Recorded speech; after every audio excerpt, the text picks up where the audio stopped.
A man may see how this world goes with no eyes to look with thine ears, see how yon justice rails upon yon simple thief. Hearken thine ear, change places, and, handy dandy, which is the justice, which is the thief? King Lear. Among those who took the most lively interest in endeavoring to discover the person by whom young Charles Hazelwood had been waylaid and wounded, was Gilbert Glosson, Esquire, late writer in, now Laird of Ellangowan, and one of the Worshipful Commission of Justices of the Peace for the county of. His motives for exertion on this occasion were manifold, but we presume that our readers, from what they already know of this gentleman, will acquit him of being actuated by any zealous or intemperate love of abstract justice. The truth was, that this respectable personage felt himself less at case than he had expected, after his machinations put him in possession of his benefactor's estate. His reflections within doors, or so much occurred to remind him of former times, were not always the self-congratulations of successful stratagem. And when he looked abroad, he could not but be sensible that he was excluded from the society of the gentry of the county, to whose rank he conceived he had raised himself. He was not admitted to their clubs, and at meetings of a public nature, from which he could not be altogether excluded, he found himself thwarted and looked upon with coldness and contempt. Both principle and prejudice co-operated in creating this dislike, for the gentlemen of the county despised him for the lowness of his birth, while they hated him for the means by which he had raised his fortune. With the common people his reputation stood still worse. They would neither yield him the territorial appellation of Ellangowan, nor the usual compliment of Mr. Glosson. With them he was bare Glosson, and so incredibly was his vanity interested by this trifling circumstance, that he was known to give half a crown to a beggar, because he had thrice called him Ellangowan, in beseeching him for a penny. He therefore felt acutely the general want of respect, and particularly when he contrasted his own character and reception in society with those of Mr. Macmorlan, who, in far inferior worldly circumstances, was beloved and respected both by rich and poor, and was slowly but securely laying the foundation of a moderate fortune, with the general goodwill and esteem of all who knew him. Glosson, while he repined internally at what he would fain have called the prejudices and prepossessions of the country, was too wise to make any open complaint. He was sensible his elevation was too recent to be immediately forgotten, and the means by which he had attained it too odious to be soon forgiven. But time, thought he, diminishes wonder and palliates misconduct. With the dexterity, therefore, of one who made his fortune by studying the weak points of human nature, he determined to lie by for opportunities to make himself useful even to those who most disliked him, trusting that his own abilities, the disposition of country gentlemen to get into quarrels, when a lawyer's advice becomes precious, and 1,000 other contingencies, of which, with patience and address, he doubted not to be able to avail himself, would soon place him in a more important and respectable light to his neighbors, and perhaps raise him to the eminence sometimes attained by a shrewd, worldly, bustling man of business, when, settled among a generation of country gentlemen, he becomes, in Burns's language, the tongue of the trump to them. The tongue of the trump is the wire of the Jew's harp, that which gives sound to the whole instrument. The attack on Colonel Mannering's house, followed by the accident of Hazelwood's wound, appeared to Glosson a proper opportunity to impress upon the country at large the service which could he rendered by an active magistrate, for he had been in the commission for some time, well acquainted with the law, and no less so with the haunts and habits of the illicit traders. He had acquired the latter kind of experience by a former close alliance with some of the most desperate smugglers, in consequence of which he had occasionally acted, sometimes as partner, sometimes as legal adviser, with these persons. But the connection had been dropped many years, nor, considering how short the race of eminent characters of this description, and the frequent circumstances which occur to make them retire from particular scenes of action, had he the least reason to think that his present researches could possibly compromise any old friend who might possess means of retaliation. The having been concerned in these practices abstractedly, was a circumstance which, according to his opinion, ought in no respect to interfere with his now using his experience in behalf of the public, or rather to further his own private views. To acquire the good opinion and countenance of Colonel Mannering would be no small object to a gentleman who was much disposed to escape from Coventry, and to gain the favour of old Hazelwood, who was a leading man in the county, was of more importance still. Lastly, if he should succeed in discovering, apprehending, and convicting the culprits, he would have the satisfaction of mortifying, and in some degree disparaging, Macmorland, to whom, as sheriff substitute of the county, this sort of investigation properly belonged, and who would certainly suffer in public opinion should the voluntary exertions of Glosson be more successful than his own. Actuated by motives so stimulating, and well acquainted with the lower retainers of the law, Glosson set every spring in motion to detect and apprehend, if possible, some of the gang who had attacked Woodbourne, and more particularly the individual who had wounded Charles Hazelwood. He promised high rewards, he suggested various schemes, and used his personal interest among his old acquaintances who favored the trade, urging that they had better make sacrifice of an understrapper or two than incur the odium of having favored such atrocious proceedings. But for some time all these exertions were in vain. The common people of the country either favored or feared the smugglers too much to afford any evidence against them. At length, this busy magistrate obtained information that a man, having the dress and appearance of the person who had wounded Hazelwood, had lodged on the evening before the rencontre at the Gordon Arms in Kippletringan. Thither Mr. Glosson immediately went, for the purpose of interrogating our old acquaintance, Mrs. MacCandlish. The reader may remember that Mr. Glosson did not, according to this good woman's phrase, stand high in her books. She therefore attended his summons to the parlour slowly and reluctantly, and, on entering the room, paid her respects in the coldest possible manner. The dialogue then proceeded as follows. A fine frosty morning, Mrs. MacCandlish. Aye, sir, the morning's weel enough, answered the landlady dryly. Mrs. MacCandlish, I wish to know if the justices are to dine here as usual after the business of the court on Tuesday? I believe Fancy is sir, as usual, about to leave the room.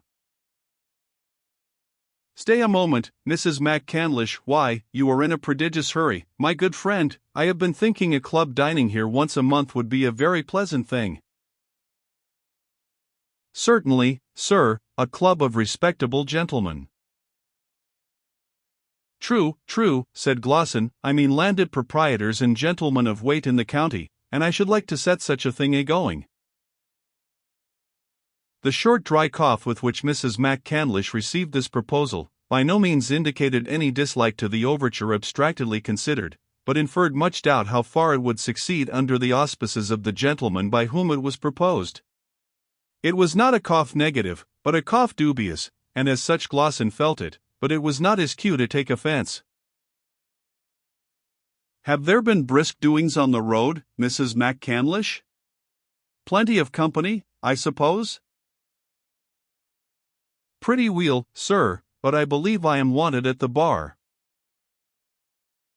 No, stop one moment, cannot you, to oblige an old customer, pray, do you remember a remarkably tall young man, who lodged one night in your house last week?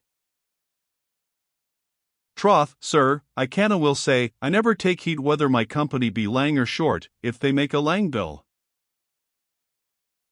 And if they do not, you can do that for them, Mrs. MacCandlish, ha, but this young man that I inquire after was upwards of 6 feet high, had a dark frock, with metal buttons, light brown hair unpowdered, blue eyes, and a straight nose, travelled on foot, had no servant or baggage to, you surely can remember having seen such a traveller? Indeed, sir, answered Mrs. MacCandlish, bent on baffling his inquiries, I canna charge my memory about the matter. There's mair to do in a house like this, I trow, than to look after passengers' hair, or their een, or noses either. Then, Mrs. MacCandlish, I must tell you in plain terms, that this person suspected of having been guilty of a crime, and it is in consequence of these suspicions that I, as a magistrate, require this information from you, and if you refuse to answer my questions, I must put you upon your oath.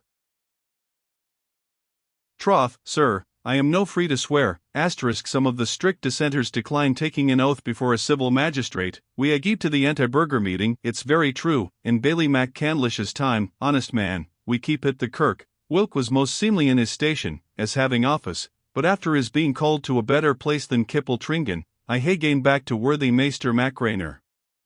And so ye see, sir, I am no clear to swear without speaking to the minister, especially against ony sackless poor young thing that's gone through the country, stranger and friendless like. I shall relieve your scruples, perhaps, without troubling Mr. MacGrainer, when I tell you that this fellow whom I inquire after is the man who shot your young friend Charles Hazelwood. Goodness! What could hae thought the like o' that o' him? Nah, if it had been for debt, or e'en for a bit toolsy, scuffle, why the gauger, the deal o' Nellie MacCandlish's tongue should ever hae ranged him. But if he really shot young Hazelwood, but I canna think it, Mr. Glosson, this will be same o' your skits, tricks, now, I canna think it o' a lad, nah, this is just some o' your old skits, ye'll he for having a horning or a caption after him. I see you have no confidence in me, Mrs. MacCandlish, but look at these declarations, signed by the persons who saw the crime committed, and judge yourself if the description of the ruffian be not that of your guest. He put the papers into her hand, which she perused very carefully, often taking off her spectacles to cast her eyes up to heaven, or perhaps to wipe a tear from them, for young Hazelwood was an especial favourite with the good dame. Aweel, she said, when she had concluded her examination, since it's e'en say, I gie him up, the villain, but oh, we are erring mortals, I never saw a face I liked better, or a lad that was mair douce canny. I thought he had been some gentleman under trouble but I gie him up, the villain, to shoot Charles Hazelwood, and before the young ladies, poor innocent things, I gie him up. So you admit, then, that such a person lodged here the night before this vile business?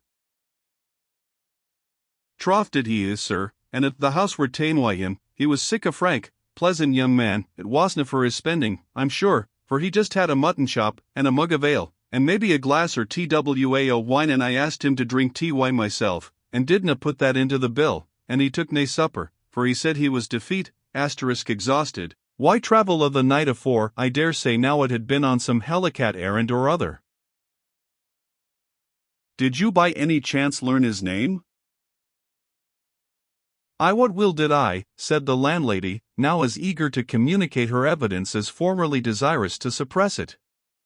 He tell me his name was Brown, and he said it was likely that an old woman like a gypsy wife might be asking for him. I. Tell me your company, and I'll tell you why ye are.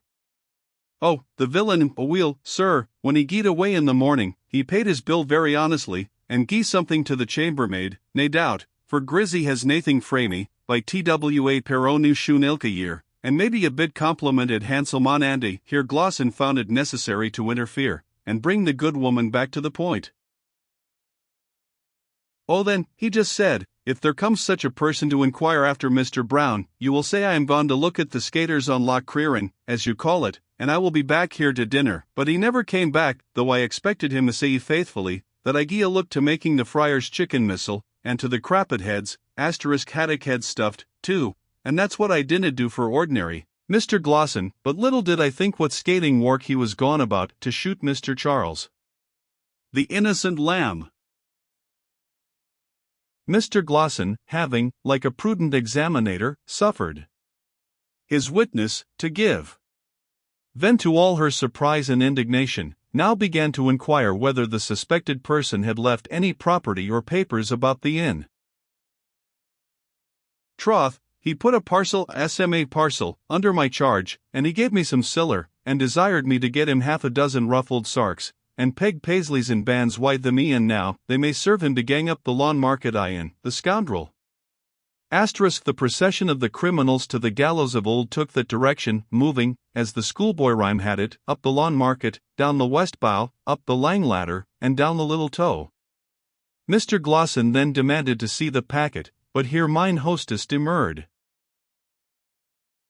She didna ken, she would not say, but justice should take its course. But when a thing was trusted to ane in her way, doubtless they were responsible. But she sold cry in Deacon Bearcliff, and if Mr. Glosson liked to tak an inventar of the property, and gie her a receipt before the deacon, or, what she would like muckle better, and it could be scaled up and left in Deacon Bearcliff's hands, it would mak her mind easy. She was for naething but justice on his sides. Mrs. MacCandlish's natural sagacity and acquired suspicion being inflexible, Glosson sent for Deacon Bearcliff, to speak anent the villain that had shot Mr. Charles Hazelwood. The deacon accordingly made his appearance, with his wig awry, owing to the hurry with which, at this summons of the justice, he had exchanged it for the Kilmarnock cap with which he usually attended his customers. Mrs. MacCandlish then produced the parcel deposited with her by Brown, in which was found the gypsy's purse. On perceiving the value of the miscellaneous contents, Mrs. MacCandlish internally congratulated herself upon the precautions she had taken before delivering them up to Glosson, while he, with an appearance of disinterested candor, was the first to propose they should be properly inventoried and deposited with Deacon Bearcliff, until they should be sent to the Crown Office. He did not, he observed, like to be personally responsible for articles which seemed of considerable value, and had doubtless been acquired by the most nefarious practices. He then examined the paper in which the purse had been wrapped up. It was the back of a letter addressed to V. Brown, Esquire, but the rest of the address was torn away.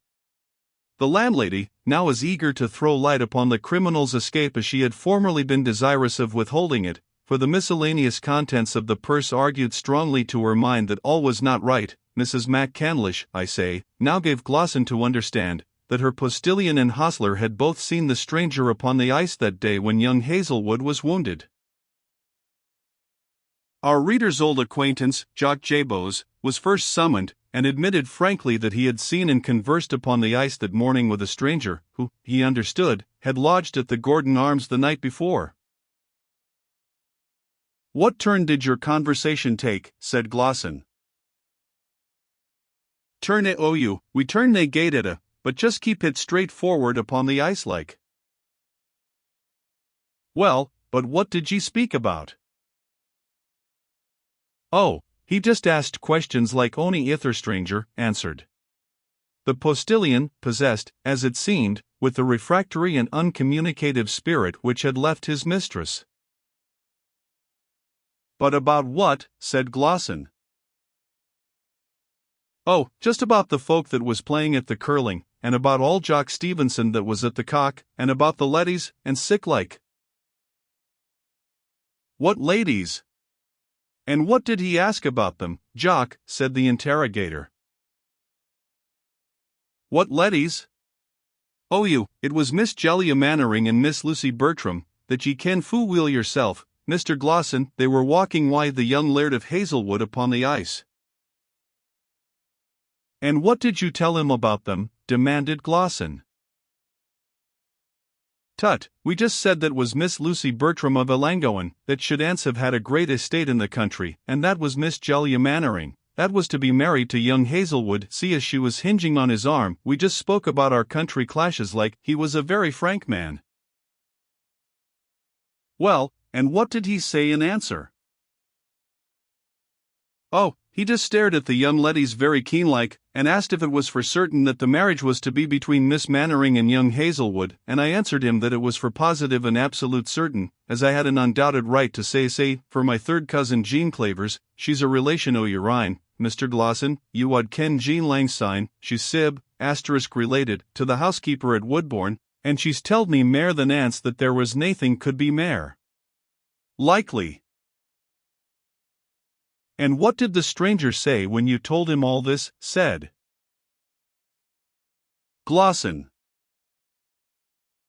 "Said," echoed the postilion, "he said naething at it, he just stared at them as they walked round the loch upon the ice, as if he could have eaten them, and he never took his ee aff them, or said another word, or gave another glance at the bonspiel, playing match, though there was the finest fun amang the curlers ever was seen, and he turned round and gied aff the loch by the kirkstile through Woodbourne fir plantings, and we saw nae mair o' him." "Only think," said Mrs. MacCandlish, "what a hard heart he maun hae had, to think o' hurting the poor young gentleman in the very presence of the leddy he was to be married to." "Oh, Mrs. MacCandlish," said Glosson, "there's been many cases such as that on the record. Doubtless he was seeking revenge where it would be deepest and sweetest." "God pity us," said Deacon Bearcliff, "we're poor frail creatures when left to ourselves. He forgot wha said, 'Vengeance is mine, and I will repay it.'" Wheel, sirs, said Jabos, whose hard-headed and uncultivated shrewdness seemed sometimes to start the game when others beat the bush. Wheel, ye may be a mist and yet I'll never believe that a man would lay a plan to shoot another wi' his own gun. Lord help me, I was the keeper's assistant down at the Isle Missile, and I'll uphaud it, the biggest man in Scotland shouldna take a gun frae me or I had wee-eyes the slugs through him, though I'm but sic a little feckless, spiritless, body, fit for naething but the outside o' a saddle and the fore end o' a posket. Nae living man wad venture on that. I'll wad my best buckskins, and they were new coft, bought, at Kirkcudbright Fair. It's been a chance job after a. But if ye hae naething mair to say to me, I am thinking I'm on gang and see my beasts fed. And he departed accordingly. The hostler, who had accompanied him, gave evidence to the same purpose. He and Mrs. MacCandlish were then re-interrogated, whether Brown had no arms with him on that unhappy morning. None, they said, but an ordinary bit cutlass or hanger by his side. Now, said the deacon, taking Glosson by the button, for, in considering this intricate subject, he had forgot Glosson's new accession of rank, this is but doubtful after a Maester Gilbert, for it was not Saedooms, absolutely, likely that he would go down into battle wi' sic SMA means. Glosson extricated himself from the deacon's grasp, and from the discussion, though not with rudeness, for it was his present interest to buy golden opinions from all sorts of people. He inquired the price of tea and sugar, and spoke of providing himself for the year. He gave Mrs. MacCandlish directions to have a handsome entertainment in readiness for a party of 5 friends, whom he intended to invite to dine with him at the Gordon Arms next Saturday week, and, lastly, he gave a half-crown to Jock Jabos, whom the hostler had deputed to hold his steed. Weel, said the deacon to Mrs. MacCandlish, as he accepted her offer of a glass of bitters at the bar, the deal's no sae ill as he's seed. It's pleasant to see a gentleman pay the regard to the business o' the county that Mr. Glosson does. Aye, deed is't, deacon, answered the landlady, and yet I wonder our gentry leave their own work to the like o' him. But as lang as silver's current, deacon, folk mauna look ower nicely at what king's head's on't. I doubt Glosson will prove but shand, can't expression for base coin, after a mistress, said Jabos, as he passed through the little lobby beside the bar, but this is a good half-crown onyway.